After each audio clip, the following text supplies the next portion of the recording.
1, 2, 1,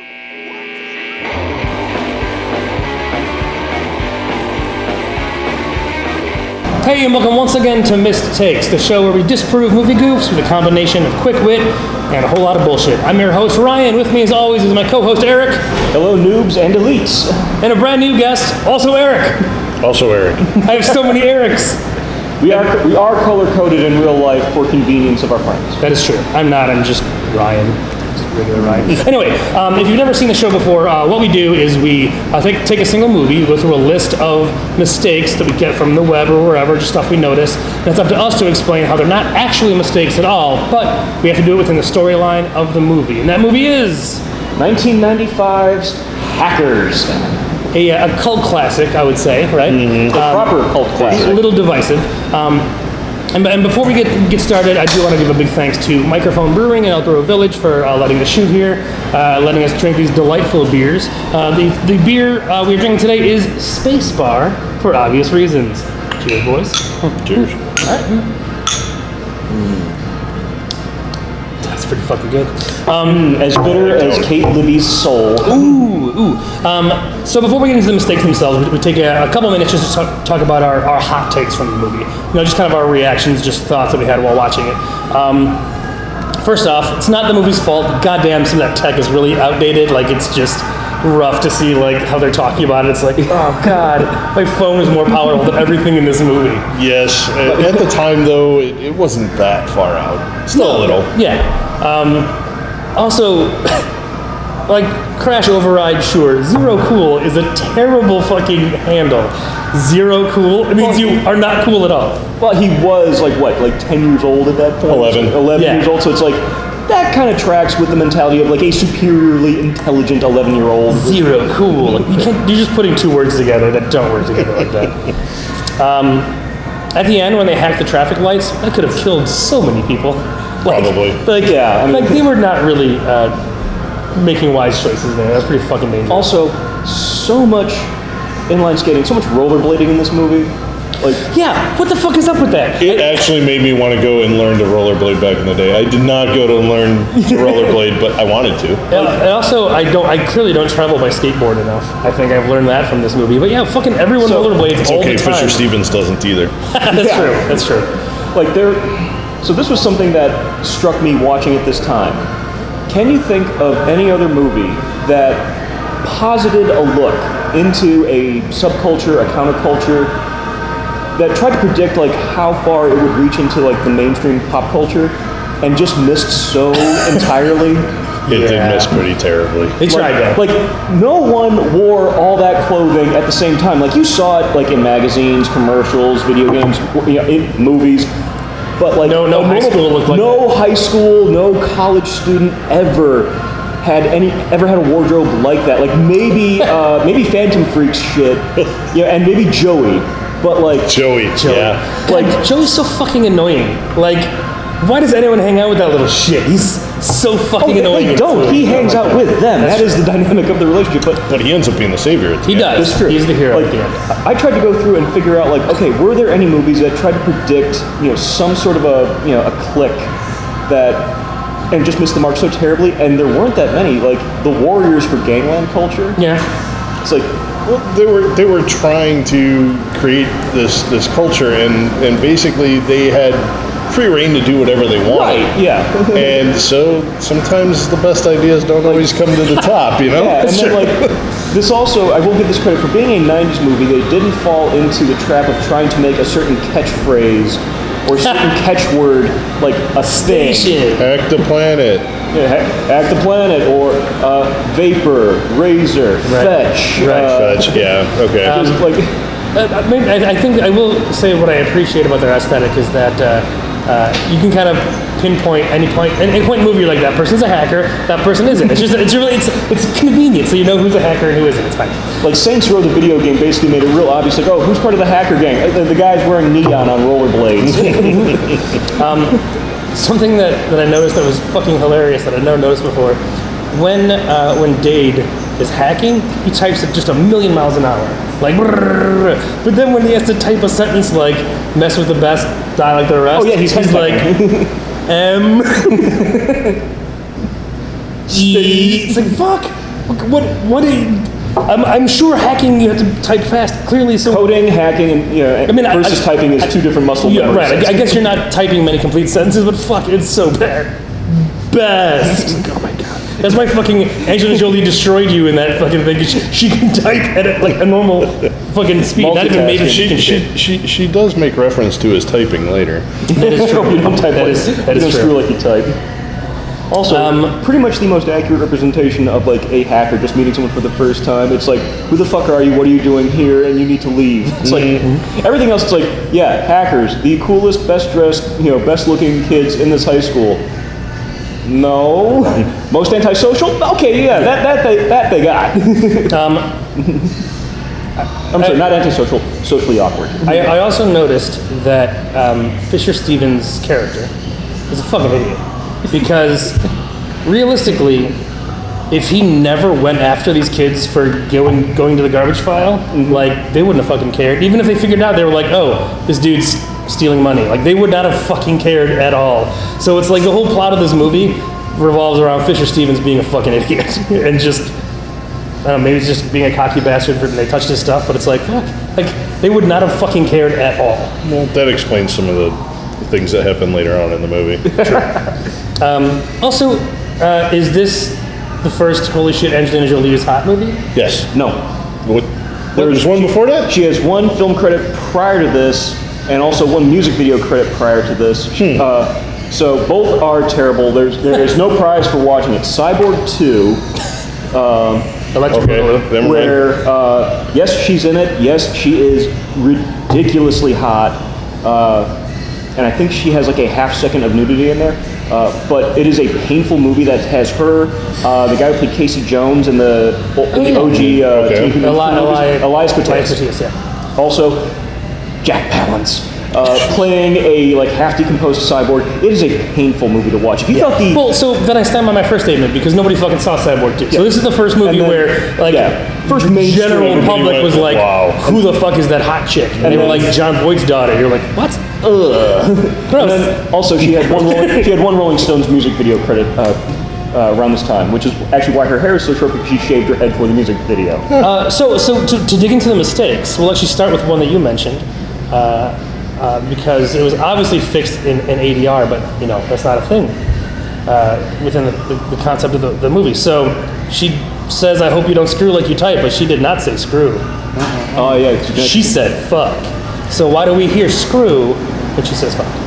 I had an idea about this because it actually ties into something that we see multiple times during the hacking montages, specifically with Dave. No one else, just with Dave. Okay. And that is, he has a very odd form of like synesthesia or aphasia where it's like, okay, doesn't really pick up on swearing, so he filters it out in his head.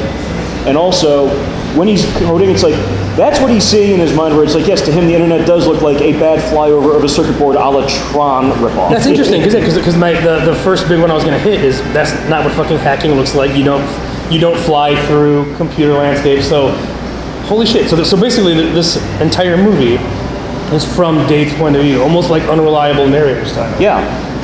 Holy shit. Because they say it's like he has a superior intellect he uses for antisocial behavior. Probably because at a certain level, Dade would register on the spectrum. Just a little. Not enough to make it where it's like he couldn't function on his own, or you'd notice if he didn't know what to look for. But the way he processes information, particularly from a computer and the world around him, it's a very narrow filter that he will accept information through. Holy shit. So what that means is, that might not even be what these people are actually fucking wearing. But because he's interpreting it as these people are cool, he's like giving them this layer of like, that's what a cool person would wear. Same thing with the rollerblading. I bet all these fucking people aren't rollerblading or skateboarding, but he's like, that's what cool people do. So they might just be fucking running, but he's like creating these fucking rollerblades. He is actually seeing like their ciphers, their avatars in his own little bubble reality that he's creating in his head. Which is funny too, because there's a lot of fucking shots in this movie where people wake up from a dream. I was like, why the fuck are so many people dreaming? The Matrix is only 4 years away, so you can bet the Wachowskis were probably watching this going like, we can do that better. Well, there's certainly there's like an Inception level now where it's like, when you watch Hackers, what is what is a dream, what is just Dade's perception. So none of the shit, it's entirely possible none of the shit is real. It's entirely possible that when he was zero cool and they hacked those computers, like, he got probation and he really never did touch a computer again. Like, this is all just like his fantasy of what if he was a hacker. Yeah, also, okay, so that actually brings up the first little logic loophole. The first little mistake that we can touch on. So he has been on probation for what, it's like 7 years? Correct. So it's like, can't have a computer, can't own a touch-tone phone. Right. Yet, when he goes to the cyberdelia, and he meets Phantom Freak, Joey, and Serial Killer, Matthew Lillard, fourth build in this movie, by the way, so that shows you how long ago this was. But he just eats up scenery in this movie. Oh, God, He does. It's like you knew from the get-go, it's like, okay, this guy might not be a star, but he's going to be in more stuff. Yep. He pulls out all those books from his backpack, and Dade knows them. How? It's like, Well, he couldn't use a computer or a touch-tone phone, but it doesn't say that he couldn't keep reading about this stuff and talking with other people. Who which begs the next question: where would he go to do that face-to-face if he can't use the computer or the phone? I'm sure it probably took a while, but you can still, like, he can't use a computer, but he can go hang out at like a cyber cafe and just like chat people up. Or the library. Right. So it's library. really Also, correct me if I'm wrong, but he was in Seattle before they moved to New York at the beginning of the movie. Correct. So, okay, that was kind of like the hub yeah, like tech of big like tech kind of stuff, yeah. of like 90s culture. So that move actually brings up another mistake in the movie. Which is As they're traveling by plane, if they're going from Seattle to New York, the sun is on the incorrect side of the plane. ooh. Well, I mean, depending on if it's a sunrise or sunset.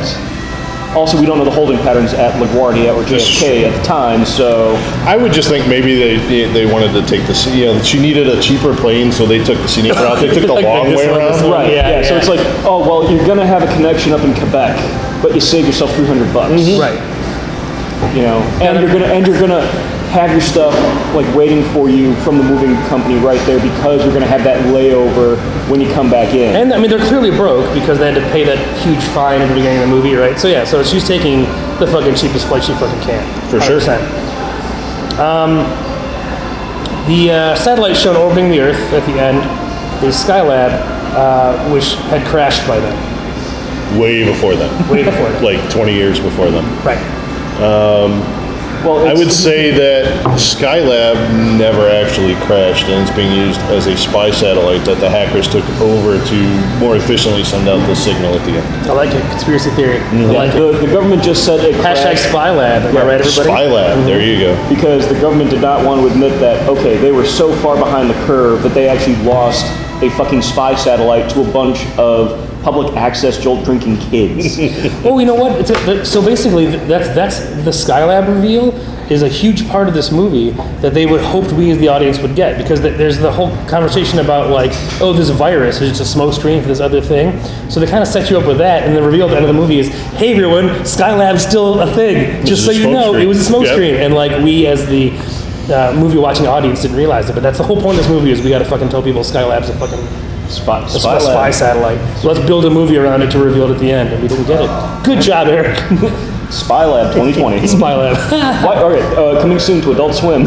Yes. So when Plague shows up to threaten Dade in his room, his laptop is already spray painted camouflage, but then they show later him spray painting it camouflage. Again, the unreliable narrator. It's again kind of a memento thing where it's like we're watching this out of sequence. Well, one of two things. It could be out of sequence, and it could just be like, again, like he's imagining how cool it would be if his laptop was camouflage. So he's already visualizing what he does. He's already thinking about it. He's like, well, yeah, that did look pretty cool. Now I'm gonna spray. So actually, that looks pretty well too, because so there's one of the other mistakes is when Joey jumps over the couch, he's got a towel on, but if you look under the towel, I didn't do this. I found this mistake, but someone really wanted to see Joey's dick. There's nothing there because he's clearly wearing a fucking crotch protector, but obviously he's not. So what that means is, as we've already discovered, this is Dade's kind of recollection and recreation of things. And because Dade doesn't care what Joey's dick looks like, he didn't bother imagining what Joey's dick looks like. I was also thinking it was possible that Joey is not actually human and that he is an android plant by the FBI. That's why he keeps asking all of these questions of the other guys to try and get information out of them. And he just acts like he's dumb, but he really knows. And that's like why he smokes and drinks coffee. Like, it's like, this is what humans do. I must do this human thing. Especially, it's like, this is what hackers do. They never sleep. They smoke. They drink too much coffee. Yeah. They are socially awkward. Hi, I am your friend now. I need a handle. So you're saying that when he gets grounded, He's actually getting grounded. Whoa! Sit your ass down, Joseph. You need to recharge your batteries. Oh my god. Holy shit, Joey's a fucking robot.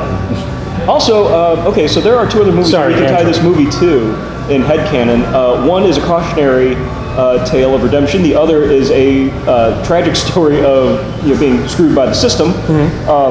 Lord Nikon. I think he had a brother in Detroit who died on Devil's Night. He sure fucking did. So I think he saw what happened to his brother. Was like, fuck this, I'm moving out to New York. I'm going to deal with computers. I'm not going out on the street. And then...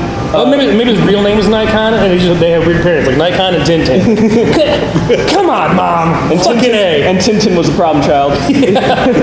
And then Phantom Freak, I think he kind of got forgotten about and left in prison at the end of the movie. And that's how he gets on the plane in Carson City with Nicolas Cage. Holy shit, that fucking is Freak. It is. But he hasn't changed. 100%. And he's still him. It's just like he's doing him in prison with John Malkovich, Nicolas Cage. Yeah, because you never see him get out of jail. Nope. No, yes you do. When? At the end in the FBI. Oh yeah, he gets out of the cell, so he clearly didn't learn his lesson. Yeah. Oh, okay. But yeah, he's there when they start the broadcast. So he went back. So he's the one who turns bad from this movie. Then everyone else, he didn't learn the lesson. Right. So everyone else, kind of learned the lesson and is living that hack the planet mentality. Freak was like, fuck, that worm was a pretty good idea. And so then just got caught doing it and now had to go to Carson City, on that ugly ass plane to Cybercrime is no joke. Holy shit. Okay, so when Dade and Kate are they're dumpster diving for information, which I'm glad they dumpster dove because they buy a lot of shit in this movie, and where the fuck are they getting the money from? So I'm glad this time they was just dumpster diving and they were like, let's go shopping. I know, but they still. don't need to buy anything. Then why would they be mad about someone else stealing money if they're hacking their own money? I call bullshit hypocrisy on you. No, Kate has money from her mom, who's the that's fair. the very cutting edge author. So she's clearly already well-to-do. Right. Maybe not charter school rich, or maybe she just chose where it's like, no, I want to be public school. But enough where it's like, Mom, I need money for computers. Like, here you go, that's fine. Yeah, and also her mom's just like, let me work. You take the credit card, whatever. Mom, I need money to crush the patriarchy. There you go. All right, Okay, here you go. And then Dade, he's already shown a proclivity for malicious intent. So it's like a few credit card numbers in the mid-'90s. Okay. Who's going to know? That's fair.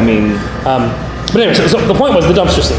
Yes. When she fires the flare gun, you can see that the flare is following like a guide wire to hit the cop. I think Kate is just a really, really, really bad shot. So she has this long guide wire on there to make sure she is aiming at the right spot. So it's almost like firing a taser wire first, and then she knew it's like, okay, this is the one spot where like a security guard could come from. So it's like she set that up ahead of time and then just kind of left that wire dangling over the edge into the dumpster. It's like, oh shit, here we go. Well, and that's pretty reasonable to assume, like, the guard's gonna fucking walk out the door. So, so it's just like fire along the wire. Yeah, because she knows she's a terrible shot. She's like, I might fucking blow Dade's face off with this flare. Yeah, we're just gonna tack this right here, trail this out behind me. It's like, what's that? Don't worry about it. And then just jump in, do the dumpster dive.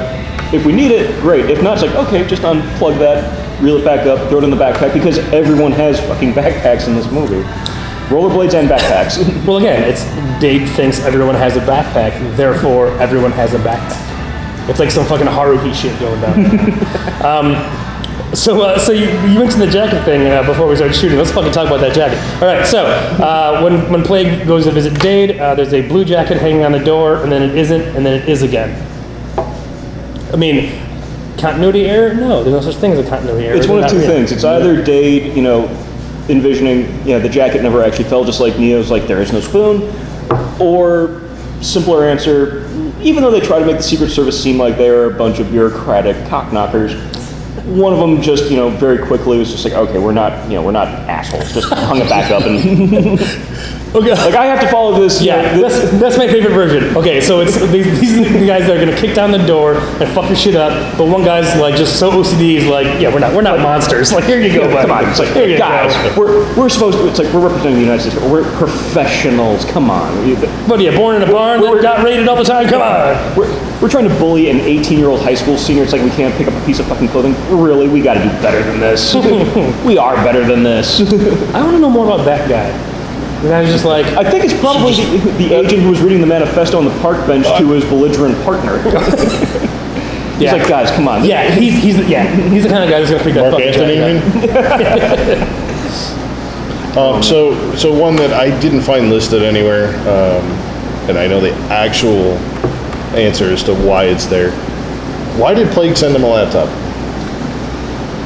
Because it's cool, and Plague, as we've mentioned, kind of an idiot. Well, so I don't even think it's an idiot thing. I think that's the hacker version of like I'll give you one shot for free. You hit me first, and then I'm gonna kill you. Or like take your first Or maybe shot. an olive branch? No. I think it's full. think so? I think it's full on like giving someone else a gun. Yeah, the Plague doesn't really seem to be like the kind of guy who's going to extend olive branches, but like he does seem cocky enough where it's like, okay, come on, right here. I'm so good. I'm gonna give you this laptop. Fucking come at me, bro. Would you like to know the actual answer? Yes. The actual answer, it's actually in the novel. He gives him the laptop because also on that laptop is a copy of the original virus, so that way when he gets arrested with that laptop, there's evidence against him. Oh. Espionage. I like So it. maybe not Planted- as stupid as we planted- think. well, I still say stupid, but also malicious. Right. Like, Well, very, very I Machiavellian. think stupid and malicious. Well, and I think, I mean, I called him an idiot, but I think really, yeah, he's just so cocky that it wasn't even that he was worried about the hackers turning him in. He was just, you touched my stuff. You touched my You touched my stuff, so fuck you. You touched my garbage file. You touched my garbage file, so now I'm gonna fucking sink tankers. So speaking of the tanker they show a couple times, the Mycia, which apparently is a very large crude carrier, VLCC. Now you know. That's an actual technical name, Actual too. very large. You phoned it in when you're like, what are we gonna name this very large crude carrier? Very Got it. large crude carrier. VLCC. Nailed it. There's also an ultra-large crude carrier, but Well, at least that sounds a little better. It's very, ultra sounds very better. large. Ultra large is like that's pretty cool. Ultra versus very. So anyway, so the one they keep showing was much like Skylab, was scrapped 17 years before this movie was made. That the public thinks. Okay, So maybe this is why the Plague is doing this. It's like, okay, this is a chance not only for him to cause an ecological disaster, skate town with a bunch of money that he stole from a company that he couldn't give two shits about, but also expose the idea that it's like, oh hey, you know how these companies are getting richer by using defunct, pirated, So he's kind of an eco-terrorist at the same time. yeah. He's kind of. I mean, he's a whistleblower. Yeah, he's a whistleblower. So he's kind of a hero a It's little like, bit. why would you pay a pirate? He just crew- wanted some money for doing this whistleblowing. Right, yeah. And Yeah. taking it away from a horrible corporation. I mean, Right. Right. It's like if they remade this movie, like it wouldn't be Ellingson Mineral that would be the company of choice. It'd be Nestle. Thanks, son. That's really interesting. So he's kind of a good guy, in a weird way. Very misguided. Like at the end of the Very day, he just misguided wants the good money. guy.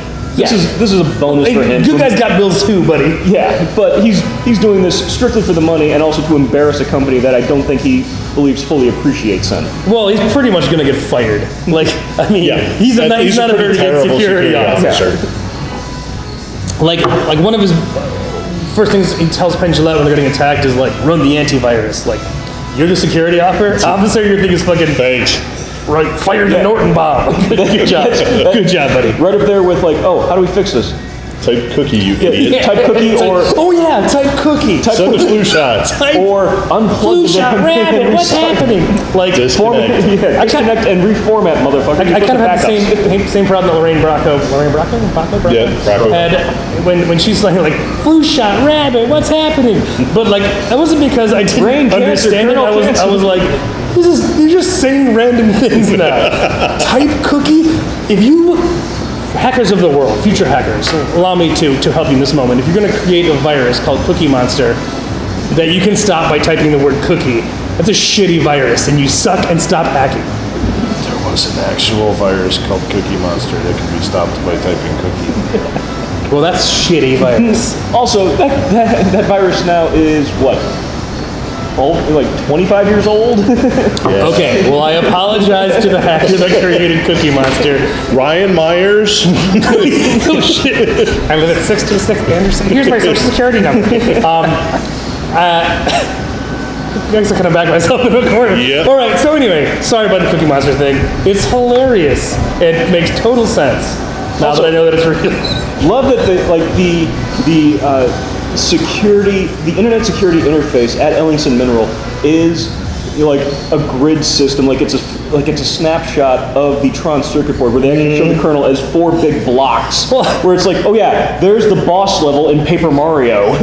I also, another reason to get fired as a security officer, if you're worried about social engineering, but you have a password written out once it's typed in, On a big on a screen. giant screen. It's not even encrypted. It just says God. So basically, anytime someone types in their password, it goes, password. It's like, it's me. You know what? Maybe you are a shitty security officer. Okay, that brings us to Maybe it wasn't a secured room. maybe, true. Maybe that's something else that, So here's one I've always, one I've always had headcanon on. Yeah. Maybe Hal isn't real. Maybe Hal is really his, like, security assistant program. And that room doesn't actually exist. It's just, it's something inside of Ellingson Mineral computer that is like their security center. Well, and it's just a visual representation of Yeah, that. I mean, And there's- again, this goes back to Dade imagining this. Well, and there's a lot of crazy graphical fucking interfaces throughout this movie. So that would make sense. That it's like, holy shit, yeah, okay. So that would explain why. And you never see Pendulette out of that room or anything. Nope. So yeah, so and that, no one at all. interacts with them 100%. besides Mr. the Plague. Correct? So Eugene. Eugene So Belford. this is okay. So that would also explain why Plague and Crash have such a dislike for one another, because they're on kind of the same wavelength. It's like two magnets of the same polarity trying to get close to one another. Right. We're seeing the world at large, the narrative at large, through Dade's eyes. Ellingson Mineral, that's Plague's visualization of his work center. Okay, so yeah, so it's flipping back and forth between their narratives, and they're both kind Because of at the end of the day, Interesting. Plague does live up to the his threat of like, you're not good enough to beat me one-on-one. He isn't. He isn't. He shut him down. Just like Kate shut him down. Where Right. it's like that's one thing. Dade is not the best hacker in this movie. no, He No. was the prodigy when he was a kid, and all of a sudden, also on the soundtrack, which holds up super well. This fucking soundtrack is still good It's today. probably one of It the is greatest soundtracks for a movie so I've ever fucking seen. good. So It's actually got 3 soundtracks. So but it's like that would explain. It's like Dade is not the best hacker, but it is his narrative. So we're seeing the world through his eyes, save for Ellingson Mineral, where it's like, okay, that's the Plague's world. That's his domain, and Dade takes the bronze on the medal stand for sheer ability. right. Because at the end of the day, Joey's the savior of the movie, meaning Kate got shut down too. Right. To get the garbage file and bring it out and expose the Plague. So yeah, Plague was better than Acid Burn and Crash Override and Lord Nikon and Serial Killer, but forgot about Joey. Forgot about Joey. Well, again, I mean, Joey's a fucking android. He is the best hacker in the movie because he's a fucking android. He had a security protocol hidden deep in there where it's like, okay, he just needed that little bit of direction from Dade, for the like the last little bit of consent to really like tap into his abilities. Right. Oh shit. All right. So Joey's an android, and the rest of the movie takes place alternating between Dade's viewpoint and Plague's viewpoint, both of which are unreliable narrators. So next time you watch this movie, you have to decide what is real, what isn't, and whose viewpoint and possibly incorrect recollection it is. Anything else, boys? Well, not so much an error, but something that started to kind of make me laugh a little bit in the research for this movie and kind of trying to figure this out. The girl dancing at the party where Nikon is DJing. The girl in the red dress. Yes. Lisa Blair. There is no listing for her anywhere. She does not exist on the internet. I think she's a fucking hologram. I think she was created for this movie. Just for the movie? There's an uncredited part. There is no listing of her unless I am not going to access the darknet to try to figure out okay, a girl from '95 who like had one brilliantly awesome hot little twirl on film. And it's like, wow, outside of this, she doesn't exist. I don't think she does exist. I think she was created by the guys who went on to found the offshoots of ILM. We should just fuck with him and be like, what girl in a red dress? There's nothing like that in this movie. What are you talking about? What girl in there? Yeah. Screw you. You're gonna pass on Lisa Blair also. I wouldn't kick her out. So also one last thing about this movie. For this movie being made in '95, being so inclusive of a homosexual or bisexual male, and having a strong female protagonist, and even a guy who's willing to wear a dress on a date. Granted, dude, one of them's homeless, and they're all pretty cool about it. He just couch surfs. That's if I was going to go on a date with Angelina Jolie and I had to wear a dress, I'd wear a dress. Yeah, and it's but especially that era Angelina Jolie. Yeah. But it's also one of those things where it's Dave isn't grossed out. He doesn't think oh God, what my masculinity. He's he's just okay. Yeah, like anyone should and would. Yes. Yes. What do you want me to wear? Do you want to dress like Optimus Prime? Sounds good. Yep, you bet. Yeah, clown makeup for a date with Angelina Jolie? Yep. Wait, who pays? Oh, it's picked up by the studio? All right, hair and makeup, 90 minutes before. I'll see you there. Well, I think we've managed to prove that Hackers is a flawless film, so well done, boys. All right. Until next time, remember, there are no mistakes, only missed takes. Cheers. Cheers.